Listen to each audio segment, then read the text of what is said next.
In this video, we're going to take a look at the faculty dashboard because it's changed some recently. The fastest way to get to it is to click the faculty dashboard button here. If I do so, it says that it will take a few moments to do some calculations. I click yes, and now we're at the faculty dashboard itself. So the first thing that you'll notice is that there's a list of students' names under this topic that says Students' Percentile Rankings in Nation on Simulation Exams. So at the time of this recording, there are 20 100-question simulations that are pre-built in ProdigyConnect that students have access to taking on their own, or you can assign to them in using the calendar system. So this will look for any of those exams that a student has taken on their own and the ones that you've assigned them, and it'll choose the highest score for each individual exam, and it'll return their percentile rank in the nation. So if we look at Joanna Bailey here, on Simulation Exam 1, her highest score got her a percentile rank of 32. And you'll notice that that score is in red and some of the other scores are in black. So what we do is if a percentile rank on one of these exams is less than 70, it's going to highlight it in red. The reason for that is that I've found that that is sort of the knee in the curve for students' chance of passing on their first attempt at boards. So when a senior is preparing to take boards, they should be able to get a percentile rank at least 70. Obviously, their chances of passing on the first attempt are higher if their percentile rank is higher, but it should be noted that their chances of failure with a percentile rank below 70 are fairly significant, and that level of significance increases dramatically as their percentile rank drops towards 50. Now, normally you would think, well, 50 should be the normal, so I would think a percentile rank of 50 or higher would be great for a student. However, these scores are skewed because there are also junior students in the system, and because they are not prepared for boards and haven't seen a lot of the material yet, their scores are skewed a lot lower, which means that the percentile rank is kind of shifted about 20 points to the right. So what we're wanting are students who have percentile rankings of 70 or higher in this list. If they don't, you'll see it highlighted in red. There's more that we can do with this list, and I'll come back to that in just a moment, and I'll show you some of these screens at the bottom here. The charts that we're looking at are allowing you to compare your school to the rest of the schools in the nation anonymously based on a couple of different criteria. So I'm using the fictitious Prodigy University, which has horrible scores mostly because I'll test exams sometimes going C, C, C, C, C, and so I'll end up with an average of a 25 on an exam when I'm testing them quickly. So you'll notice that our scores here are much lower than the national average. So your scores will appear in yellow, and the rest of the nation will appear in purple on each of these charts. So the first one is scores by class size. So we can compare the average scores on Prodigy exams based on the size of the class for the different programs. So here we're in the 0 to 15 student range, and our scores in yellow are averaging around 50, 45, or 50, and the national average overall is 75. And you can see that the scores are roughly the same across different class sizes in Prodigy. We can also look at the overall scores based on program design, whether it's a two-phase or a front-loaded program, or integrated where students start clinicals at the same time that they essentially start classes, by first-time pass rate, and we can also look at scores by NBCRNA heading, so you can see how your students are comparing overall and in each major NBCRNA category compared to the rest of the nation. So here you can see that overall my fictitious students are scoring about 48 or so. They're doing a little bit better in general principles, poorly in surgical procedures and equipment compared to the national average. We can also see the percent of questions missed based on the question type to see how your students perform on the different question types. So Prodigy has all 6 of the major question types that the NBCRNA offers. You'll see that multiple choice questions are here.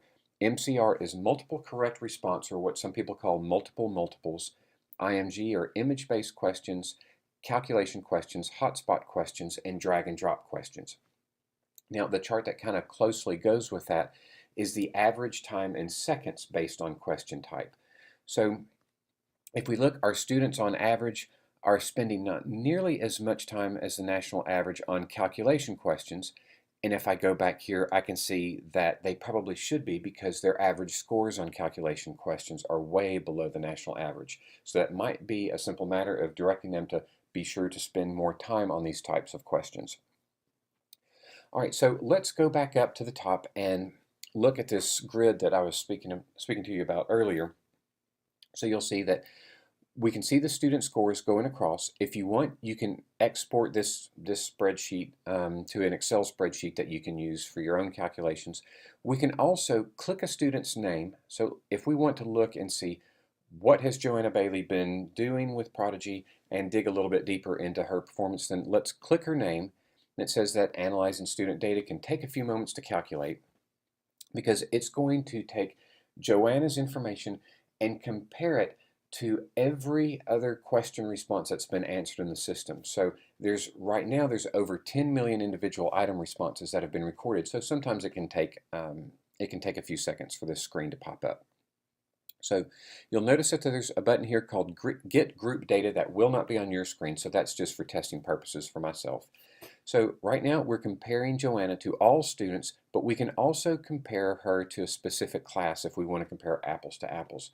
For right now, I'm going to leave it at all students. So now you'll see some of the same charts, but these are specifically for this one student. So we can see that Joanna Bailey overall is scoring a little bit higher than the national average. She's actually scoring lower in basic sciences and much higher in general principles, surgical procedures, and equipment. So she's doing well in those. She could probably shore up basic sciences if we were going to focus on something. On question type, she's doing very well in image questions, along with the national average on multiple choice and multiple correct response, and she's doing terrible in calculation questions. So that's a particular area that she would need to work on also. If we scroll down and look at the amount of time that she's spending on these questions, we can tell that she's spending a lot of time on image-based questions, and that might be why, if we look up here, why she's doing so well on them. She's also spending less than the national average on calculation questions, so she may be going too fast on those, and that's why her scores are lower. So the screen beside that says Prioritized Review Topics, My Review. So in ProdigyConnect, there's a system called My Review that analyzes every question that a student answers and looks at the topic that that question comes from. So there's about 400 individual NBCRNA topics that the system tracks.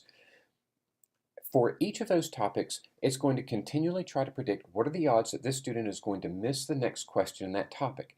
And it's also going to compare it to the rough odds that that topic will actually appear on boards and then present that in a prioritized list. So basically it's saying that the topic that Joanna is most likely to see on boards and miss is neuromuscular blocking, followed by local anesthetics, then obstetric anesthetic techniques, and so on.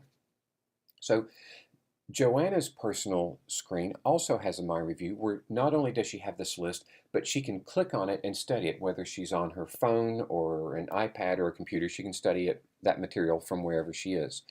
If you want, you can also use this button right here that says click to create Remedial Blueprint, and you can automatically generate a blueprint to help remediate a student who's having a lot of problems. It will take all of those topics, divide them up into whatever time frame you want, automatically generate quizzes, and you can track their progress. So this is statistically the most relevant method for remediating a student who's having problems getting ready for boards.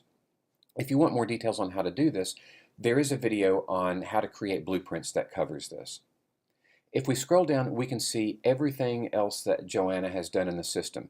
Here's a list with more detail on each of the simulation exams that she's taken. And I told you that the screen that we were looking at earlier with the chart that showed the percentile ranks shows their highest score. So Joanna could potentially have taken simulation exam 1 5 times, and the highest one that she got had a percentile rank of 31.